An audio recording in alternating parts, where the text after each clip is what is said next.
Greetings, members, one and all of the Salivation Nation.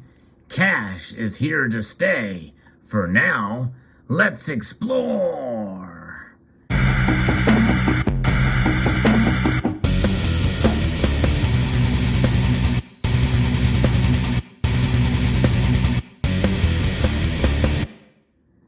Cash is something that many of us in this community appreciate. I know I am a spender of cash. I like to use it every day. And it's one way to be able to spend without any tracking. Not that the things that I buy, I'm worried about being tracked, but nonetheless, it's kind of become a force of habit for me. But there's plenty of people that I know who never use cash. They don't have pocket change or anything. As a coin collector, I do like to see the designs that are on the quarters and the different pocket change that you have. But nonetheless, by and large, I am a proponent of cash and carry. Yes, indeed. I'm going to be referencing an article from a Numismatic News that talks about this with some pretty interesting statistics that talk about what's going on with cash. And of course, you may think, well, with what is coming, what most of us know is coming, it's kind of hard to believe that that is the case and how things are trending. There was a story that I referenced some time ago that I heard on the radio. I've not been able to find it online, but they say that Generation Z, Generation Y, and young folks are using more cash now than they have in quite a number of years from previous generations. So that is quite telling indeed. Some financial instrument observers continue to gleefully throw out statistics arguing in favor of their assertion that coins and banknotes are on their way out and will be replaced with a cashless society. If this were true, then why are so many people flocking to coin collecting? And why are record-breaking prices for rare coins continuing not only in the United States, but worldwide? Now, those things are mutually exclusive because coin collecting and using coins to spend are completely two different things. Coin collecting is finding pieces like this, nice, well-toned Walking Liberty $50. A beautiful coin indeed. That is coin collecting. But nonetheless, statistics, we need to pay attention to statistics these people use to defend their position, but statistics can be manipulated to make any argument sound plausible. That is for sure. That's one reason why I don't really use a whole lot of statistics on this channel. Electronic payments may be convenient for particularly expensive purchases, but the instruments have their limits, not to mention their lack of privacy, and that's obviously a big concern, and that's going to only be compounded in years to come. Realistically, cyber money will likely become one more monetary instrument alongside checks, credit cards, and much more. But cyber money will not replace physical cash, and that essentially is digital money or money transacted through the internet.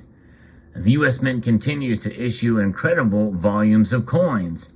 More than 1.27 billion coins were produced during April. Now, that statistic alone does not really hold a lot of weight, even though it is a heck of a lot of weight. That's a very heavy amount of coins for sure. But a lot of this is to try to get more change into circulation because people, since the pandemic, they've not been spending them, they've not been liquidating their coins that they have held in their possession. And so that's why the U.S. Mint has come across with this Get Coins Moving program that they've talked about for some time. And that is something that many of you are familiar with, and people say, well, it's a coin shortage, but there's no coin shortage. It's just a circulation problem. And I've talked about that several times on this channel as well, too. Nonetheless, it is a problem when people cannot get pocket change, or if they go to Walmart or some other retail outlet and there's no change for them to be able to get, so they have to get rounded down or rounded up to dollars. But you don't have to look to see how collectible coins are performing. You don't have to look very far. The Heritage Auction held at the recent Central States Numismatic Society convention realized more than $42 million. Gold coins may have been shining at that sale, but there's much more to collector coins than that. Common date, but condition rarities comprise of other metals such as certified PF 67 plus 1907 Barber and a certified PF 67 Cameo 1867 Seed of Liberty Quarter were among recently auctioned offerings. So reproof coins, an area of coin collecting that is often viewed as a market laggard. The demand for bullion coins continues despite some recent precious metal spot price declines. Right, people definitely are wanting silver, and they're getting it a lot. Same thing with gold. Gold has certainly increased as well, as I've reported on recently. It is quite astounding to see bullion, the demand for bullion increase as such, for sure. Ask any coin dealer how quickly his inventory is turning over. Coins and banknotes are here to stay. The collector market for them continues to thrive. And I know I have seen it at several of the local coin shops that I frequent. It's been amazing to see silver stockpiles come in and silver stockpiles go. Very quickly, they come and go. And it's remarkable to see. At one point you can say, well, there's a shortage of silver in this area. And then the next week they got an abundance. But that doesn't last long. There's a lot of turnover. I think people are waking up. The idea of sound, hard money and that can be even in the form of paper notes, the dollar bill, even though it is losing value at a pretty high rate per month, 1.2% on average per month, and 8.3% according to the official numbers, the Consumer Price Index. That is alarming. But nonetheless, there's something about private transactions and about using these coins. I think that says something, and I think that there's a lot of people still out there that do adhere to the idea of being able to have money on hand at your will to be able to spend. And you remember, there was a time when silver was in our coins, and we could spend these, and they would spend them with the understanding that, hey, there is some intrinsic value because of the silver contained in this money. No longer do they put silver in coins for spending. And there's a lot of people that do harken back and do accumulate these coins in order to hold them and stack them. The pre-1965 90% silver quarters, dimes, and half dollars are a favorite among many stackers out there. And of course, you have the very expensive American Silver Eagle, which is selling for quite the premiums these days. But nonetheless, it is a store of value, with silver being what it is, and silver, gold, and even platinum. Even platinum is a metal that people are kind of waking up to and accumulating more and more of. I'm seeing more and more in the community of people accumulating platinum. But nonetheless, cash is something that I think is here to stay. And what will that cash look like once in a couple of years, when more of our money becomes backed by a online digital ledger system? In other words, a blockchain currency. A central bank digital currency is something that likely we're going to see, and maybe in concert with something called eCash, which is something else that I've talked about on this channel. And eCash is essentially something that is an electronic payment form that will not have the kind of tracking mechanisms that at least that's what they say, that won't have the same kind of tracking mechanisms as a central bank digital currency.